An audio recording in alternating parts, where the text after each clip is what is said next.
Very excited to be here today to talk to you about breezEV and do this 2.0 version of the ProWorkshop. This is a topic that I've been very passionate about for a number of years, and just so excited to bring all of this knowledge to everyone listening here. So who is presenting today? Myself. I founded REMFOS back in 2008. I've written over 10 patents. I'm the Chief Innovation Officer now at Light Efficient Design and REMFOS and breezEV and Solera, as you know. And really what that means is I'm focused on the future, on thinking about where are we headed 5 years from now, 10 years from now as a company. Based out of the Middleton, Mass office, and just a couple of photos here. I was lucky enough last weekend to be with a couple of my high school buddies, John and Mark, who are Air Force pilots, and they took me to the Thunderbird show at Columbus, Mississippi Air Force Base, and that's Major Ian Lee in the middle. He's an F-16 pilot and flies for the Thunderbirds, and it was just I didn't get a ride. I'm working on that next, but just to be able to go up to these aircraft and sit in them and ask all kinds of questions and touch the buttons. He said, "Don't touch that red button." I don't know what that does, but just an amazing experience. And that's a photo of me over on the left in the A-10 gunship. So very cool. And then here's a picture of our Light Efficient Design team a couple of years ago at our Lake Geneva annual summer meeting. Jackson is going to be coming up later in the talk. He's the Director of Channel Sales at AmpUp, who again is our partner in the software side of electric vehicle charging. He's Boston-based, originally from Maine. I think he put this in here just to trip me up, but he's the 3 S's. He's a fan of sailing, schnauzers, and Southern food. He actually started an e-bike company back in 2014, then moved into electric shuttles and now EV charging. So he's really been in this electric mobility space for a number of years. And he's actually an amateur antique motorcycle collector, and he has in his collection a 1916 Indian Power Plus, which I didn't know what it looked like until I looked up the picture in Google, but very cool bike. Would love to see that one day. So this all started for me back in 2015 when I purchased for REMFOS our first electric vehicle. This is a BMW i3. Range wasn't that great. It was about 50-60 miles, but just really exciting to see and feel both for ourselves as people inside our company, then also down on the right. This is one of our good customers at the time. We had a program where we had our customers inviting some of their kids or colleagues to come and experience an electric vehicle, because many people hadn't done that yet. We took that car to trade shows. Up here in the top left is the National Grid Energy Efficiency Trade Show at Gillette Stadium. So this was the first time that I really got exposed to electric vehicles. It's when I got really excited about it. And I knew that as a company, we were going to be involved in this technology one day. And here we are today. Fast forward to last week, I was with my dad and we test drove the new BMW iX. So this is BMW's newest electric SUV. Just came out. It has about a 350-mile range. Had a chance to take it for a test drive. If any of you have a BMW dealership near you, definitely recommend you go by, because they have a bunch of demo vehicles that they're bringing in now for people to test. Unbelievable. I mean, I can't say enough good things about the way that this car handled. The acceleration is just phenomenal. And in an SUV that can carry, I think, 7 people, it's amazing the way that, because of the low center of gravity, these vehicles drive and handle. And it's just an amazing experience. So definitely recommend that you test one out. Come a long way from that BMW i3 that I had in the previous picture back in 2016. So today's agenda is going to be going over some EV charging basics, a little bit of 101. We'll go over how to choose the best solution for EV charging, some site planning considerations, the product and the installation itself. We'll talk about our warranty, our ultimate guard program, what that is, and we'll talk about how we bundle AmpUp into the whole into the hardware solution. It's a hardware software solution bundle. We'll do a live demo of AmpUp. Jackson's going to do that for us. Then I'll go over a few frequently asked questions. I'll kind of finalize with what our real value proposition is. Why buy from our company? Why buy from breezEV? And then I'll hand it back over to the Kerry office to take us on the quiz. And as always, if you have any questions during today's presentation, please put them in that Q&A box, not the chat box, just so that at the end of the presentation, myself and Jackson will be here as long as you need us to answer any questions. But if you put them in that Q&A box, it'll keep them nice and neat and organized. All right, so first up, some EV charging basics. There's a podcast I listen to. It's called Masters in Business, put on by Bloomberg. This one I think came out about 2 weeks ago, and this was with the head of Ford's electrification division, their EV division. And he's the one responsible for the new Ford Mustang E SUV, the all-electric Mustang SUV that some of you may have seen on the road, super cool looking. And then, of course, the F-150 Lightning that's coming out soon. And, you know, what really hit home with me about listening to this podcast, and I definitely recommend that you listen to it if you have a chance, is just that, you know, Ford, who's obviously an automotive manufacturer that's been around since day one, they are going full speed ahead into converting all of their internal combustion engine or ICE vehicles to electric. It's not going back in the other direction. They are committed. It's happening. And you can see a number of different vehicles from different manufacturers. If you go to the breezEV website and go to the blog section, I actually wrote a blog about a month ago just listing all of the major automakers and when their plans are to do, you know, 50% or 100% of their production in electric. So just amazing to hear it from Ford themselves talking about what's happening and how quickly it's happening.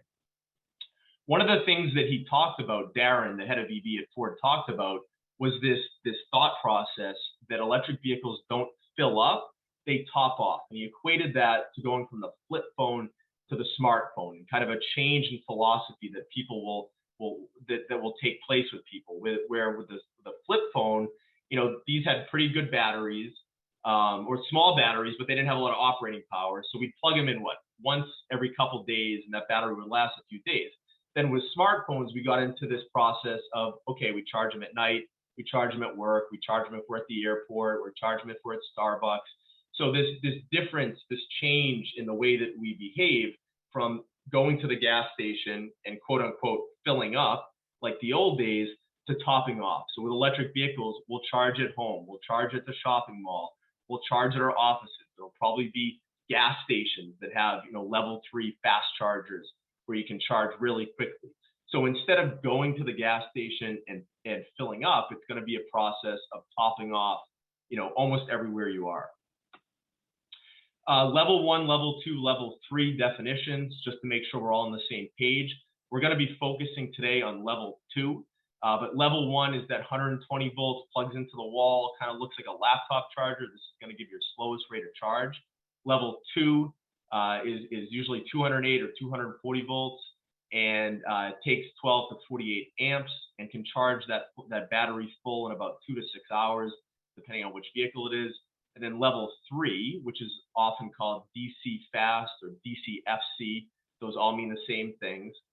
They require 208 or 480 volt 3-phase electricity. They require a lot of amps, so you need that infrastructure, but they can charge very quickly. Tesla has a new supercharger system that I think can charge their battery full and as fast as 15 minutes. I'm sure that we'll see even more progress on the speed in the upcoming years.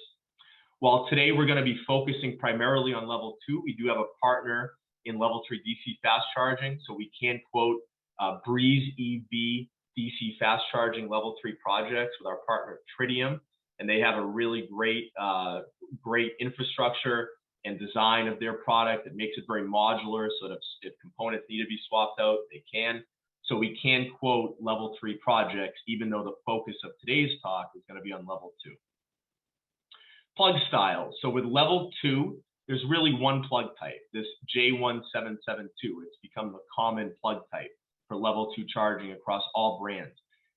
With DC fast charging, there are a few different versions of plugs.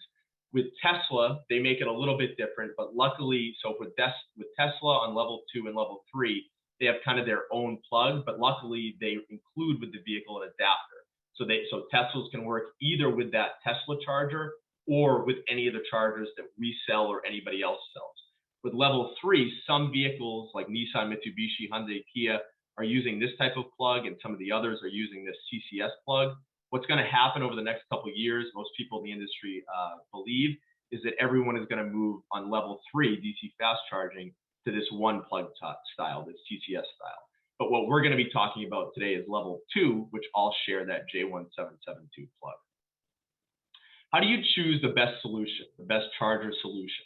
And we're going to talk a lot today, especially when Jackson joins us in a little bit, about our network connected solution with AmpUp.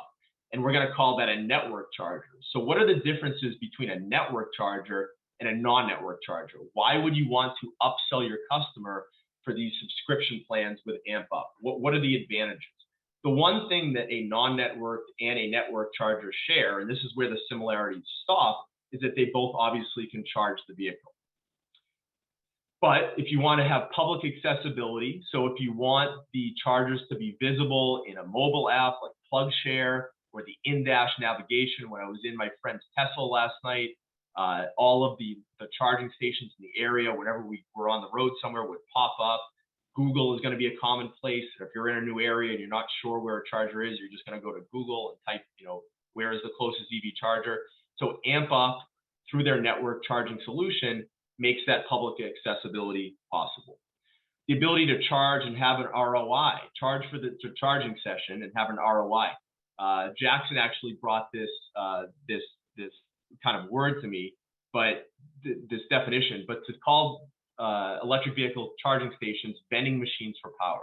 Just like in a business, you'd put a vending machine with snacks or Red Bulls, and you'd use that to generate a little bit extra revenue for your business. These are going to be put outside of businesses, and they're going to be vending machines for power. There are opportunities to pay a lower amount for electricity from the utility and then charge the drivers more money. Access control. So let's use the example of a university. Maybe you have employees that you want to offer free charging to. You want the public to pay full price, and maybe you want your students at that university to pay half price. You're able to create different groups with different rules through the access control of network charging. You might also want to, say you're a convenience store and you want to push a coupon, like, hey, you can come in and get a free milkshake and get 50% off a beverage, whatever it may be. You can do that as well through this AmpUp solution. Remote access and maintenance, so being able to check the health of all the chargers, the availability of them, all different factors in kind of keeping these chargers maintained and in good health. Analytics, how many different drivers are pulling up to these stations, how often, how many hours per day are they utilized, what's your revenue look like, what do your costs look like. So being able to all study that in a nice dashboard is really important, especially when you get larger customers that are going to be managing multiple parking lots or even multiple locations. Think about a 7-Eleven or a McDonald's that has thousands of parking lots all over the place, so being able to track those analytics. Sustainability reporting. This is going to be a growing important factor, especially for big businesses that care about carbon credits. Carbon credits are going to be something that you hear about in the upcoming years because the companies will be able to monetize them, and carbon credits will be tracked within the AmpUp software, and the business will be able to both display to their shareholders what's happening with carbon credits, and they'll also be able to monetize them. We'll be able to help with AmpUp, help that business monetize the actual dollar value of those carbon credits. Utility incentives. So many projects that you're going to be installing will be incentivized by a utility. We can help you with this today. We have a whole team to help you with utility incentives within breezEV. But the utility is very interested in utilization rate, so how often these chargers are being used, where they're being used. So they want to know in a city that a lot of chargers are being used over here, maybe not so many are used over here. So if they need to put in an additional substation or additional wiring, they'll be able to do that. And then demand response they're very interested in. Demand response is the utility's ability to remotely go in from the utility's office, remotely go in to all the chargers that are deployed out there with network charging software and be able to turn them down in an event where, for example, in Los Angeles, if you have a hot summer day in the middle of July and the demand on the grid is really high and they're about to have a brownout or a blackout, they'll be able to go in and do demand response and throttle back chargers in a certain area of the city so that brownout or blackout episode doesn't take place. And lastly, this AmpUp remote monitoring that we can do. AmpUp is going to be the first line of defense. So there's going to be a QR code and an 800 number on the front of that charger. We will go over that in a little bit. But basically, if a driver has an issue, if that credit card processing isn't working properly, if the manager of that convenience store notices in the morning that the unit's not booted up, whatever it may be, AmpUp has an 800 number that's manned 24/7, 365. The person noticing the issue will call AmpUp, and AmpUp will be the first line of defense to try to address correcting that issue. Where are level 2 and level 3 charging stations going to be used? So I know this is a little bit busy chart, but let me walk you through it. So down here on the x-axis, this is the number of hours of dwell time. So the number of hours that that vehicle or that driver would probably be at the location. And then here's level 2 and level 3. So level 2 are going to be used at, for sure overnight and at your home, at your workplace, because you're there for a number of hours. Destination shopping, malls, retail, restaurants, sports and recreation, where you're going to be at a football game for 3-4 hours at least. Level 3 are going to be those faster places, so quick meetings at a hotel, emergency workplace charging. So at a workplace, you'll probably have 10 level 2 chargers and maybe 1 level 3 charger. Quick errands, fast food, interstate highway stops, a lot of that, those billions and billions of dollars that we heard about with the federal infrastructure bill. I think about $15 billion in whole are going to electrification. A lot of that money is going to go towards putting level 3 chargers along highways, major travel corridors. So that's kind of to help you understand where level 2 versus level 3 chargers are going to be installed. It's just good for business. So whether you're a workplace, a retail or a hotel, a commercial property, a multifamily home, a parking garage, or a fleet customer, all of these different potential end customers are going to want to install EV chargers for different reasons. It's just so many benefits. I'm not going to go over all these different categories today, but do know that we have a number of different marketing collateral pieces for each vertical. So if you're a distributor going in to sell a workplace, or you're a contractor going in to sell a parking garage, we have one-page documents that we've put together with AmpUp that we're happy to put your branding on top of, so that when your salesperson goes to that opportunity, you can focus exactly on what that type of customer would be interested in and why they would want to install EV charging. What are some of the site planning considerations to take when you're thinking about installing EV chargers? And this is really important because this is obviously a new technology, and when you're out there, again, as a seller with the customer actually trying to sell these chargers, these are going to be some of the questions that come up. Electrical safety. Some of the considerations with electrical safety are that there are AC and DC charging standards, and most companies are designing their chargers with safety in mind, but not all are designed equal. Cord management. Cords can get and wear fast when laying on the ground, and many drivers don't even wrap them on the hanger, even though it'd be nice if they did that. So the recommendations here are choosing a charging station like breezEV that has gone through all of the ETL and UL certification to make sure that they're 100% safe to use. And then the other recommendation in electrical safety is to use cord management. So I'll go over in a moment some of the different mounting options that we have with breezEV. But with cord management, with our integrated pedestals with cord management, it really enhances safety, provides a better driver experience, and improves the aesthetics of their site. So we always recommend cord management. How many chargers should you recommend that a customer installs on their site? Over on the right there is a picture of a new Tesla supercharging site, which I don't know, probably has 30, 40, 50 different spots to pull up.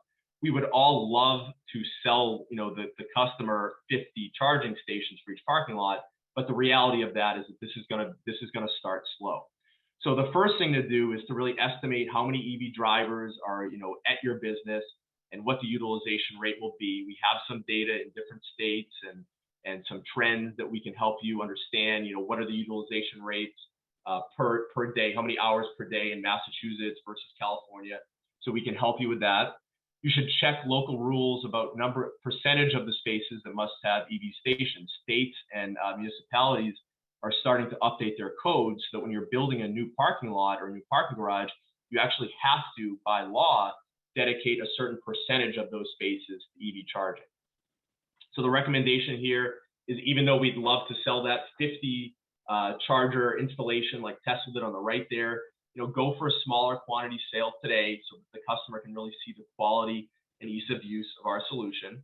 And then ask your customer and explain to your customer that they should really be planning ahead.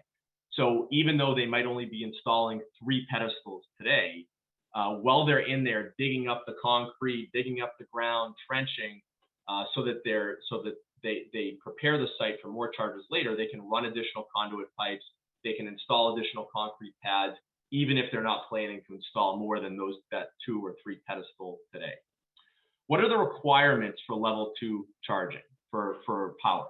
So the code with NEC, National Electrical Code, is that they consider chargers continuous loads, which means that circuit breakers must be sized at 25% above rated amperage. So for example, our chargers that we're going to talk about today can handle up to 48 amps charge rate, which means that it needs 125% or a 60 amp breaker. And then if you want a lot of chargers, you may need to upgrade your service. So the utility in many cases, in many states, is actually paying to do this. So for example, in Massachusetts, California, New York, if you only have a 200 amp service in that parking lot today and you want 400 amps or 800 amps, whatever it may be, to install more and more chargers, the utility in many cases will pay for the entire job to do this, because the utility really wants to get more of these EV chargers installed. So they'll pay for those infrastructure improvements. Recommendations here is using our network charging solution with AmpUp, which we're going to talk about. You can do what's called load management, basically making 2 chargers look like 1 or 4 look like 2. So if driver 1 pulls up, they're going to get all 48 amps. If driver 2 pulls up, it's going to throttle both of them back, but you'll never exceed the maximum breaker capacity that you have, the maximum service that you have. But it allows you to install 8 chargers, 4 chargers, 2 chargers, 10 chargers, whatever it may be, in a situation where you just don't have the available breaker space. And that's done with software, which is really cool, and National Electrical Code allows for this.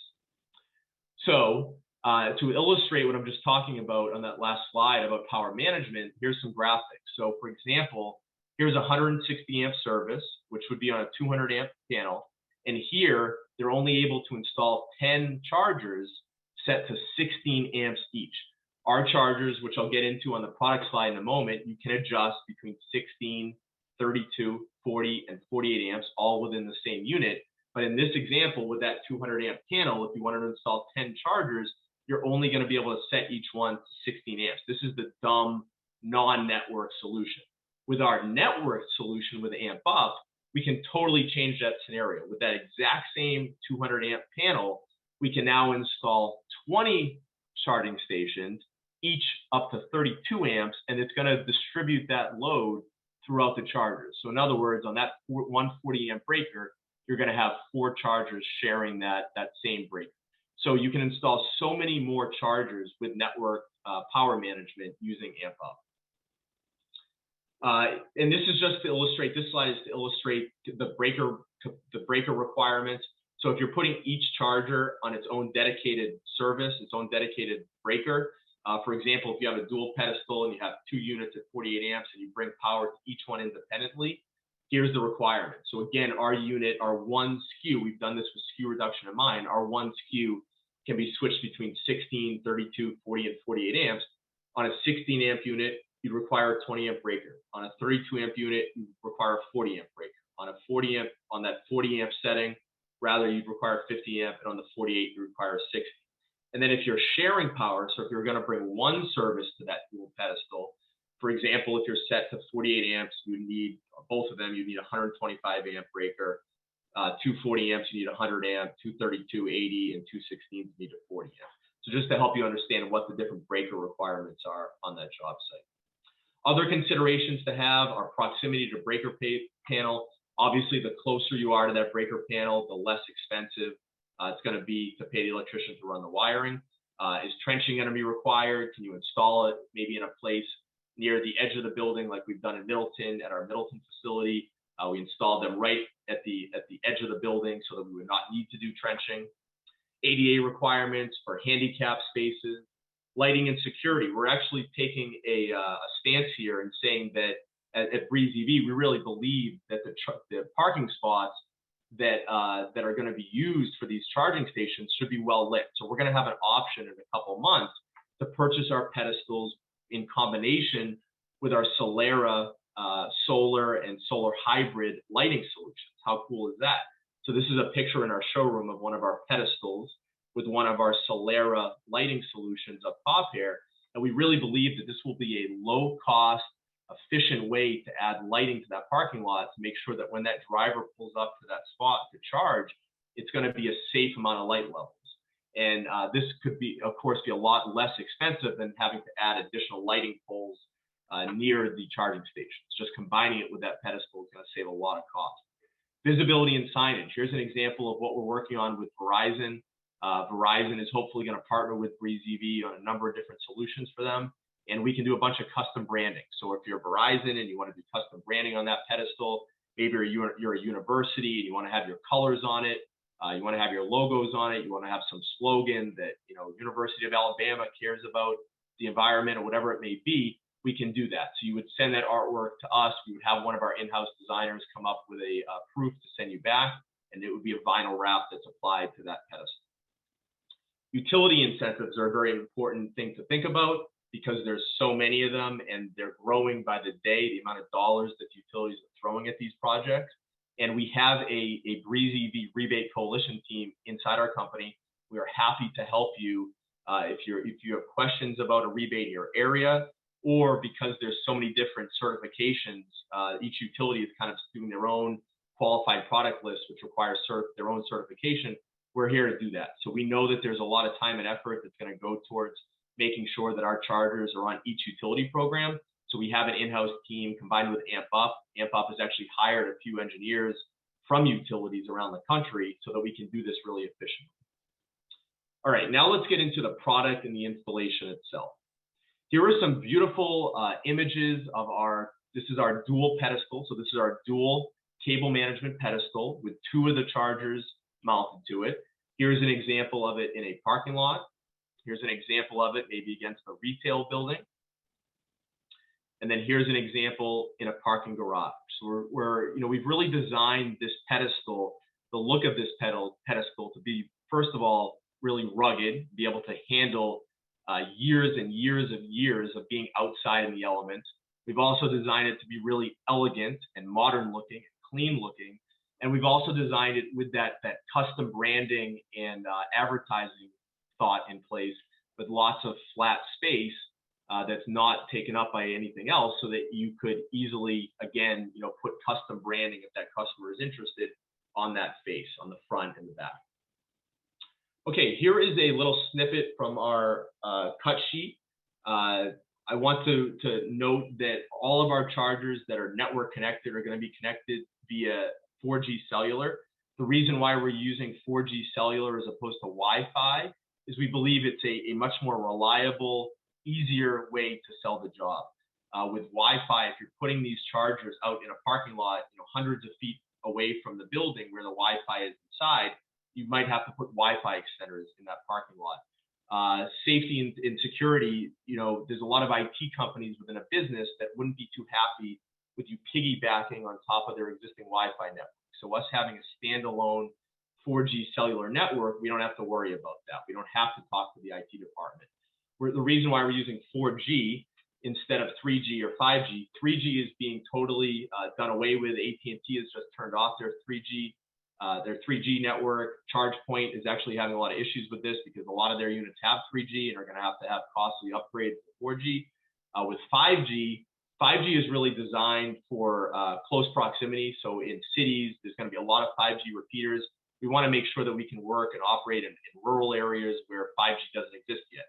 4G is going to be here for at least another decade, if not more. So 4G is a really great way to go for internet connectivity.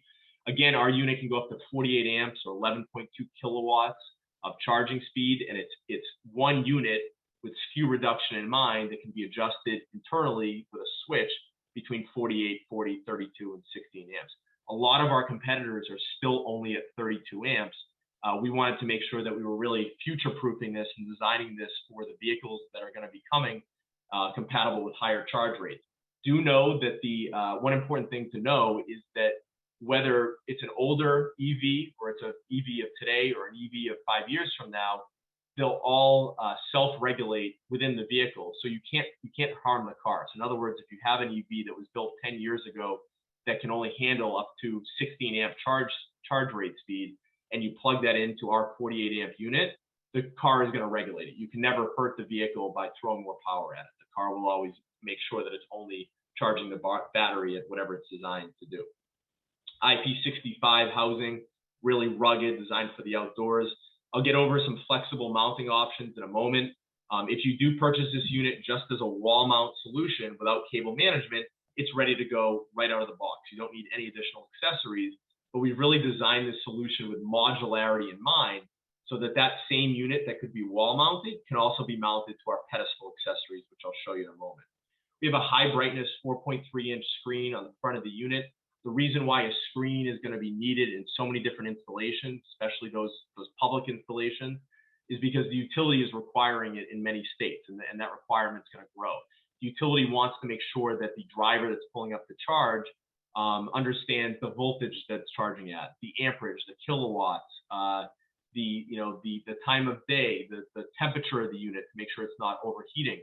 So all of these metrics are displayed on our display on the front of that unit. Our units have an RFID key card reader. I'll go over in a moment the methods that a driver uses to pay for their charging session.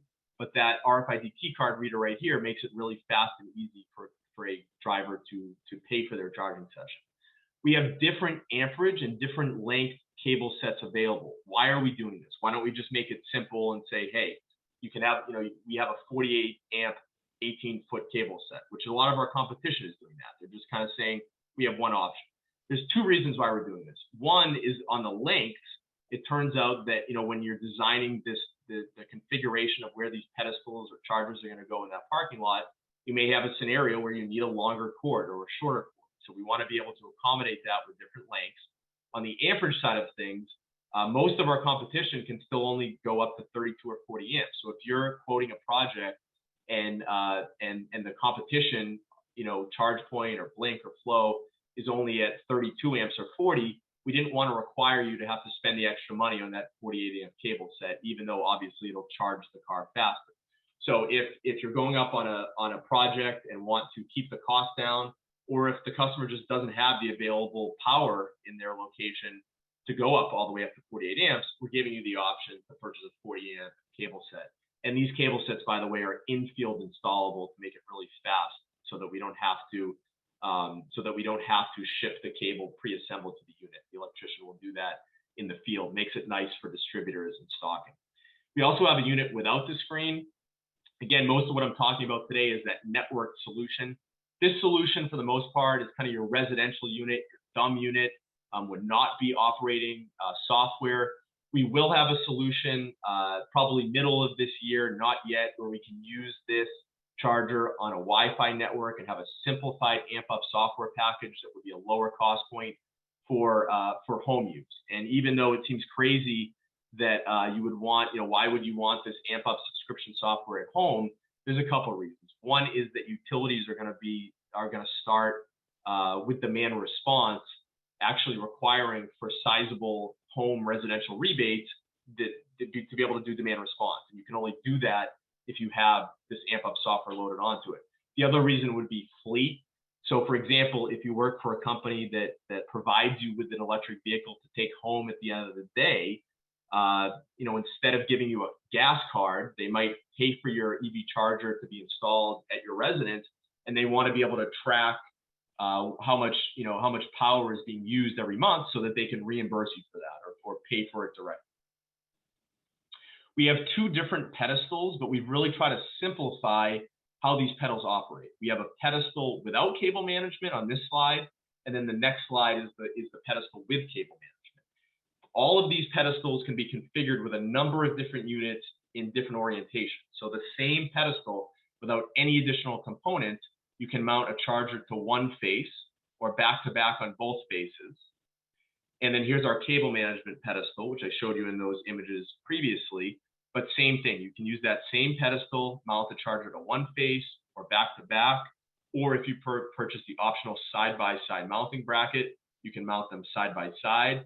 And in a couple months, we'll even have the option to do a quad installation. So you could have one pedestal with 4 chargers mounted to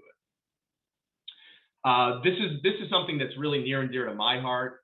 In LED lighting, we've supplied tens of millions of dollars over the years of BAA, Buy American compliant lighting into these projects. So I'm a really big proponent of being able to offer electric vehicle chargers, that meet those requirements. So our charging cable set is 100% US material made in the USA. Our pedestals and brackets are 100% US steel and aluminum made here in the USA. There are other components also made in the USA. And this is going to be really important as those billions of dollars of federal infrastructure money start to trickle down to the states and the local level. A lot of those projects are going to require you use equipment that meet the Buy America Act requirements, and we'll be able to do that with breezEV. So we wanted to make sure that off the bat we can do this. Here's again just another look at that pedestal. You can see how sleek and modern and rugged it is. We have an installation guide that's now available. So we really designed a very thorough installation guide. This is just a snapshot of it. I think it's about 30 pages, but it really goes over everything from site preparation to the power requirements needed, to the different types of installations, wall mount, pedestal mount, with cable management, without. So we've tried to make this as comprehensive as possible so that it's just one document package that has everything that an installer would need to know. Let's talk now about the warranty, our Ultimate Guard program, and our way that we're bundling with AmpUp. So our standard warranty on our equipment is a 3-year warranty, which, by the way, is really industry leading. Because if you look at what some of our competitors like ChargePoint are doing and others, they're only a 1-year warranty. So we're offering a 3-year standard warranty on all of our parts. We have an optional 1-year or 5-year Ultimate Guard program, breezEV Ultimate Guard program. What does the Ultimate Guard program include? So it includes an extended material warranty. So for example, if you were to purchase that 5-year package, it would extend the warranty by an additional 2 years, to a total of 5 years. It includes labor coverage. So if there was to be a defect, manufacturing defect, at any point in that 5-year period, we'll pay for not only the material, but also the labor to go out and fix that defect. And then if there are other issues, vandalism, so maybe somebody cuts the cord, maybe a plow truck drives into the pedestal, whatever it may be, this plan also includes the dispatch of that. So the charges for that, the cost of the repair, the material and the labor would be billed to the customer, but we'll help dispatch that. And we're going to be doing this through a national network. So we'll have a national network of contractors and technicians, whether you're in the United States or Canada, that can quickly, within a certain response time, respond to that job and get this charging station back up and running. These programs are a really great upsell on a EV charging solution that you sell to your customer. ChargePoint, with their Assure plan, they kind of came out and made a big stance with this, and the vast majority of ChargePoint installations are sold with their ChargePoint Assure plan. So we're kind of duplicating, but doing it better with our Ultimate Guard program at breezEV. And we do have documents available now. So if you want a copy of that standard limited warranty or the Ultimate Guard, fine print, we do have those available. We're selling our AmpUp software as a wholesale bundle package with the hardware, not separately. And the default is a 5-year bundle, even though we will offer 1-year and 3-year plans if desired. Why are we doing this? Why are we bundling it together? And why are we defaulting to 5 years? There's a few reasons. So it turns out that most utilities actually require a 5-year commitment for incentives. They want to make sure that they have that utilization data. They want to be able to make sure they can do the demand response for 5 years at a minimum. So they're requiring that for incentives. It makes it easy for the customer. You can go in, sell a project and say, hey, this charging station is completely taken care of. There will be no additional fees or bills, anything of that nature for 5 years. So that's nice. It allows you, the rep or the distributor, to participate in the revenue. So right off the bat, you're selling a package with 5 years. You can participate in the commission and the revenue dollars from being able to do that.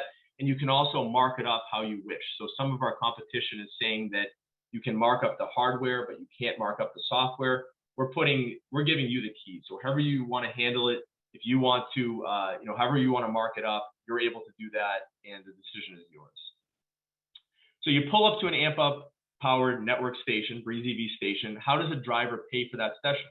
There's 4 ways. So the first way is you pull up to that station, scan the QR code with your smartphone on the front of that unit. and it's going to pull up a web browser. It does not force you to download the app. It pulls up a web browser, and in that web browser, you can easily enter in your credit card information or pay with Google or Apple Pay. The second way is you go up, you scan that QR code.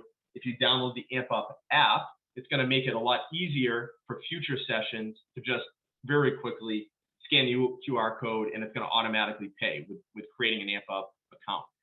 You can order for $5 a RFID key tag from AmpUp. AmpUp handles that. So the driver orders that through the app. AmpUp sends it to them in the mail. And then the last way is they can actually use an existing RFID tag. So if you have on your keychain, a pharmacy tag or a gym tag, gym membership, or your employee access badge, makes it really easy to tie that to your AmpUp account and pay with that existing RFID tag that might be in your keychain. Jackson's going to go over this more in a minute, but here's just a quick sneak peek at the AmpUp app. He's going to show this in more detail. But what's really important here is that AmpUp is constantly going to be improving this, making this better. They're going to stay on top of this with constant updates to make it a really easy, elegant experience for the driver. So with that, I will hand it over to my good friend Jackson, and he will take us away on some info on AmpUp. Great. Take over the screen here. And David, can I just get confirmation you see what I see here? I do see what you see. Perfect. All right, well, I'll move through this really quickly here, knowing that often the most important part is the time for questions that we have afterwards, but just at a broad overview here. So who is AmpUp? We are exclusively a software company, right? So by virtue of not being a boots on the ground infrastructure company, by not being a hardware manufacturer or a brand, we can get very far and fast developing features around the software, the operation of EV charging stations. Looking for great partners. What I'm hoping to impress upon you today is sort of a couple things here, but one is that we are now entering a wave. David highlighted this a little bit. The OEMs on the vehicle side are going full bore. It's not going backwards. The site hosts, the properties themselves are reaching out on a daily basis to ask, how can I add EV charging to my property? And with some confusion. But it's coming, and it is here now. And so I would strongly then encourage you as a group to take advantage, because what we believe is going to happen is that the first 2, 4, 6 ports are going to go in at every property across the country, give or take, and that the provider of that solution, now it's their business to lose as that property eventually electrifies 50% or 70% of the parking lot over the next decade, which is sort of the conservative estimate based on the adoption rates that we're seeing. The other thing I would hope to impress upon you is that the AmpUp combined solution here with Breeze is about as future-proof, about as future-ready as you can get at this point. So the only thing that we can't do are pretty far off in the future. So that's going to be things like vehicle-to-grid charging, that kind of thing. Everything else that we see coming down the pipe can be accomplished with the combined solution. That's very hard to say about what else is in the marketplace. So it's a very competitive product to bid against what's out there. And then in the worst case scenario, when it does come time to eventually replace the core hardware, the charging station itself, to allow for new hardware technology, vehicle to grid, for example, or something like it, this is about the fastest round trip solution that we've ever seen from a replacement perspective. We are also open network. So the way that we participate with Breeze is through an open agreement. It's an open protocol, meaning that the business is also AmpUp's to lose. So should in the future AmpUp fail to keep a price commensurate with the market, maintain incredible levels of customer service, have a really easy driver interface, AmpUp can be removed from this station and be replaced with somebody else. We're earning our repeat business on a yearly basis. We can push over-the-air upgrades. It's really important to note that's just that what we're going to show today is a best fit for most properties, but above and beyond this are building blocks that we can add for pretty much every use case, including things like fleet, demand response, one that David touched on. We're getting called into marine charging and airplane charging and this kind of stuff. Don't worry. It all starts with a really high caliber level 2 charger and AmpUp Community Manager, which is what we've discussed today. And then AmpUp is here to help. So I am, sort of limited in my technical ability, but I am backed by a team of people whose job it is to answer the phone 24/7 for every driver that is standing in front of an AmpUp station and has questions. Our 1-800 number, our email address are on the front of every station. Additionally, for every site host that you sell this solution to, our name and number at the bottom, 24/7, for them to call, email, reach out to, or chat with. And then lastly, to our partners, right? And this is where I step in is, again, anybody's free to call our support line, but also you can reach out for help from me and from our sales, engineering, operations, tech teams to help with these projects, win deals, better understand opportunities, answer questions quickly, that kind of thing. So I'll move through the deck quickly here, but little highlight on where we've been and what we've done. We're very proud of the relationships that EV charging has been tough for the last 5 years or so. So we're very proud of the progress we've made. We're in a ton of interesting opportunities that should help you from a confidence perspective. The reason this particular relationship is so interesting to us is because we are obsessed with trying to be present at the first 2, 4, 6 port opportunity of every property across the country. We think the Breeze is probably the best fit solution in the marketplace for exactly that. This is just a quick look at our app, which I'll show you in a second. Our community manager, which I will also show you. Fleet, as an example, is one building block that we can stack on top of community manager at any time directly with themselves. So should you sell to a community college and eventually they add 6 electric vehicles to replace their 6 gas vehicle fleet, we would offer them a fleet solution directly on top of what we have here, requiring no change in hardware. I covered how deployable this is. That's really attractive to us. Obviously, I covered how future-proof and easy swappable it is. That's incredible. The activation's the real win here. So some of you who have installed ChargePoint or other solutions may know, even with a vendor locked solution like that, much less an unlocked solution like ours, you spend a lot of time on the phone trying to get that activated. We think we've eliminated that time down to less than 5 minutes per port through the release of our installer app, which should be out in less than a month. Again, 24/7 support, and then here I am down at the bottom, ready to help. That's my job. The adoption numbers, this is too old. This has been updated. It's off the charts. Quick anecdote: a friend of mine built the production line for gas Volvo vehicles in South Carolina less than 5 years ago. They just tore the whole thing out. So imagine the capex there to be able to produce battery electric vehicles. So we're going one direction on this thing very quickly. David covered why networked versus non-networked, smart versus dumb, some nomenclature. I hope this is a foregone conclusion at this point, but I'll throw a couple obvious things at you. So really the big one is the ability to pay back that project and the ability to throttle these stations, because they do represent quite a lot of power on the grid. And for the cost of that, it's really sort of a no-brainer. So if somebody's open to that, but they are looking at a solution like ChargePoint or Blink or Flow, where they are locked hardware and software, you could ask them, and it'd be worth digging at, is your iPhone today locked into Sprint? No. People, commonly move their hardware around from the best network provider to other network providers. We would encourage people to avoid this particular downside risk right now, where they may end up with $200,000, $500,000, $600,000 of equipment that can only be operated on a software plan from ChargePoint, for whom ChargePoint sets the price. These are some customers that we are very proud to work with. Pretty wide range. This is not everybody, obviously, has been updated a little while, but the reason we throw these up here is because I would be happy to help produce case studies for any one of these opportunities. We have a long history with a diverse set of verticals and have had just great experiences with those. In addition to deep utility relationships, in part because we hire their best people, but also because we work very closely with utilities around the creation of EVSP programs, EVIP programs. And then lastly, the automakers themselves, this gives us just a ton of guidance, including things like how far out is the J1772 plug ordered for the OEM, so we know what technologies and when they may be phased in, things like wireless charging, et cetera. But also for our vehicle telematics relationships, where we can actually buy the data off the car and marry it with the charger data, right? What is the state of charge? Does the guy have a lead foot? Where is that now? How much left? How much range do they have left versus their route? That kind of thing.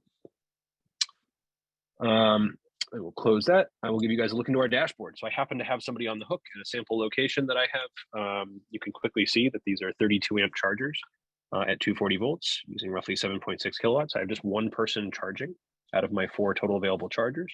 I could do things like proactively send them a notification. I could automatically send them the same notification, come on in and buy a hamburger, or whatever it may be. A self-serve data analytics platform, how much power, how much revenue, how much sustainability impact am I having, information about how long people are paying me to charge versus how long they're sitting idle. So I could do things like impose an idle policy with a grace period. And at any time, the site host can ask for help with this just by calling our phone number. That expectation is set.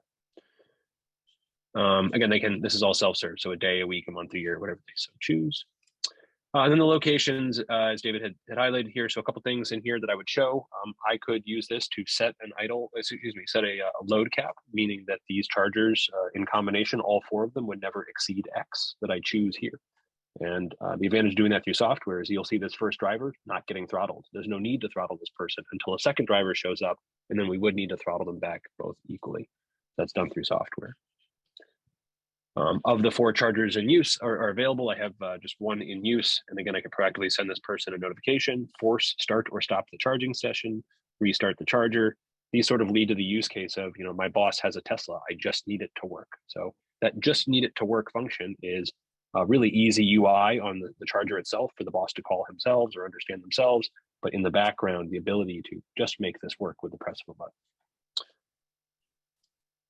To the extent that it is a vending machine for power, we're going to have the ability to publish that online. And online means on PlugShare, which is still a really predominant app for finding charging stations. In the AmpUp app, of course, and I'll show you that in a second. PlugShare, AmpUp app, Google Maps, Apple Maps, Waze.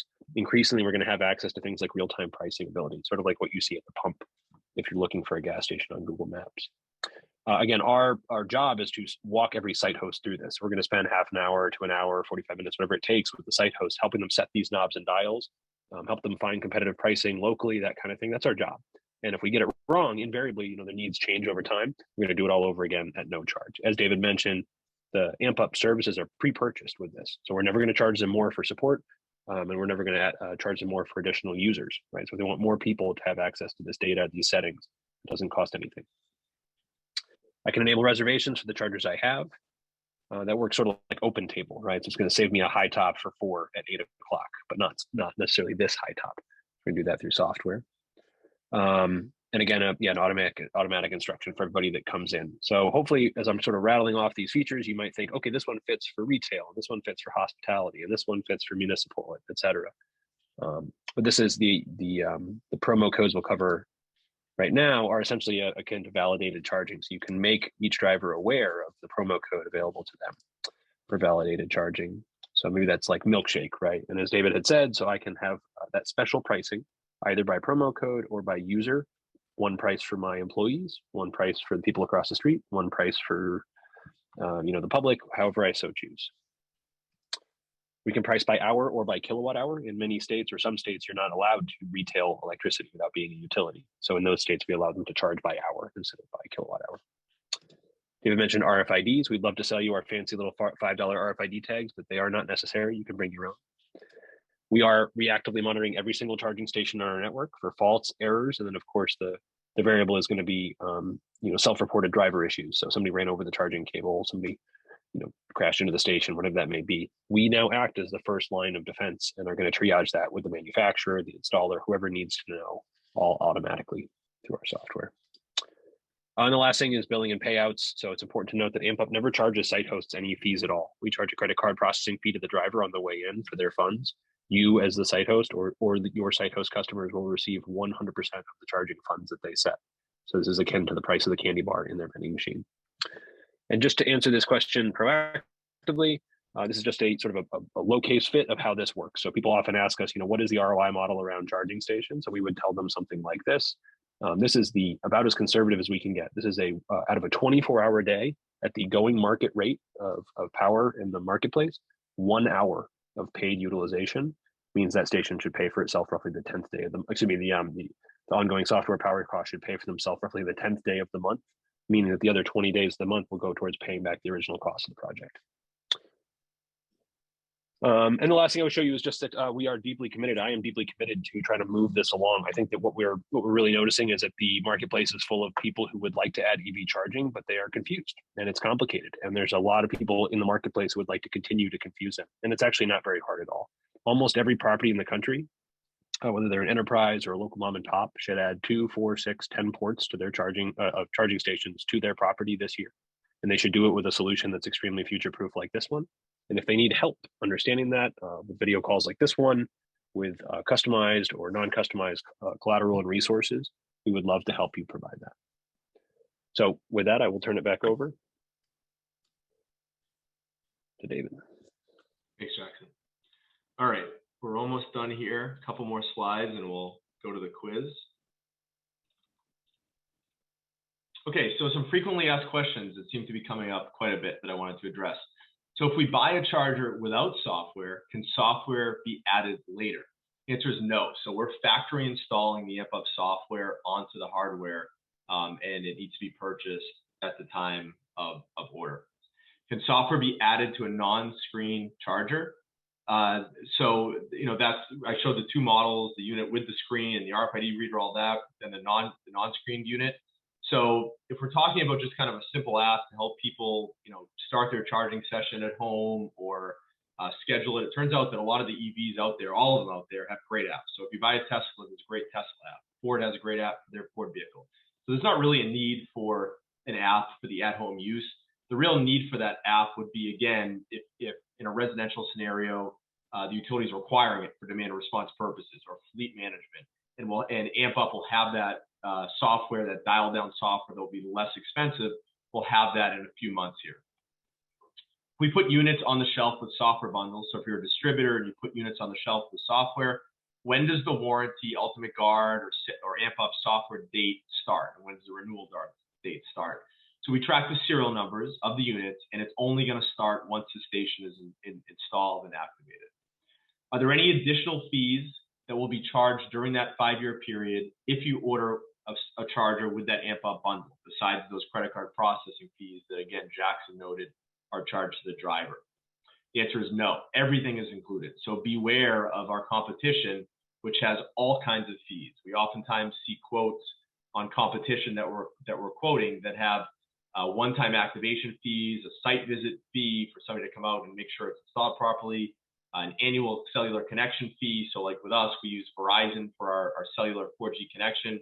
That's all included. There are no additional fees. So definitely beware on competitors' quotes of all those other fees. How does the unit handle cold weather charging? We're designed to operate down to negative 22 degrees Fahrenheit. Will it withstand salt and snowy conditions? And yes, so the metal's painted with a high quality powder coat. All the hardware is stainless steel, and then the base plate, the actual base plate that gets bolted to the concrete slab, that is either stainless or galvanized steel, so that you never have to worry about corrosion. So in summary, why buy from breezEV? There are a number of different PDFs available, so ask for them, that compare us to the competition. So for example, this is one that's comparing us to competitor C.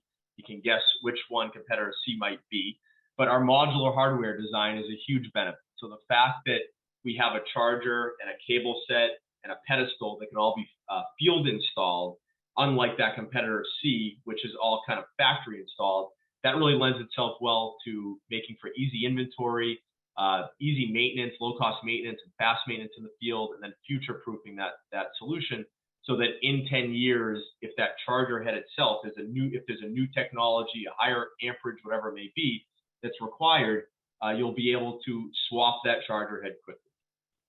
The ability to select all the way up to 48 amps on our unit. Our competition often can only go up to 32 amps, and they have separate SKUs for each amperage. We're trying to have SKU reduction in mind with what we've done.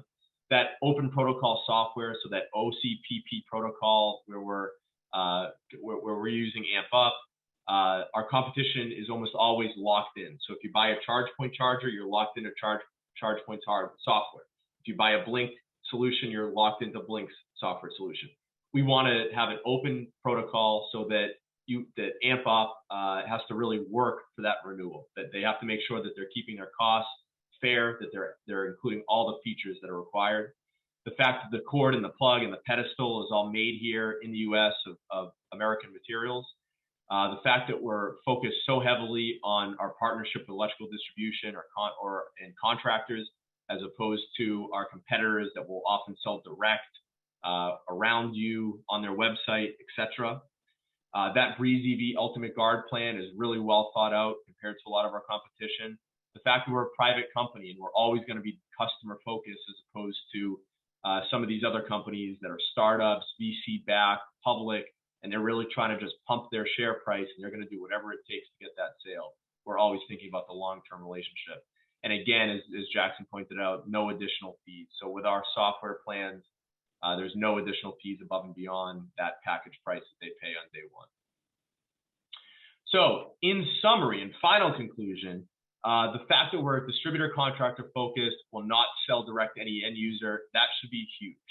The modularity of our design means easy inventory, easy maintenance, and future proofing. The seamless integration of our hardware and that open ChargePoint protocol ready to ship in stock bundle The fact that AmpUp has to earn those renewals, they're not locked in like our other competitors. We're the only OCPP solution ready to ship from inventory. So when a distributor buys 50 of these units and puts it on their shelf, they're ready to go. They can be quickly deployed to the field. It does not require any benchtop custom configuration like many of the other solutions out there. The fact that we're selling this as a wholesale bundle so that you can participate in the revenue and the commission dollars of that unit. We're making it really fast and easy to install and provision and set up, faster, we believe, than any of our competition out there. And then lastly, the last reason to buy from us is that in almost every case, we're going to come in lower cost.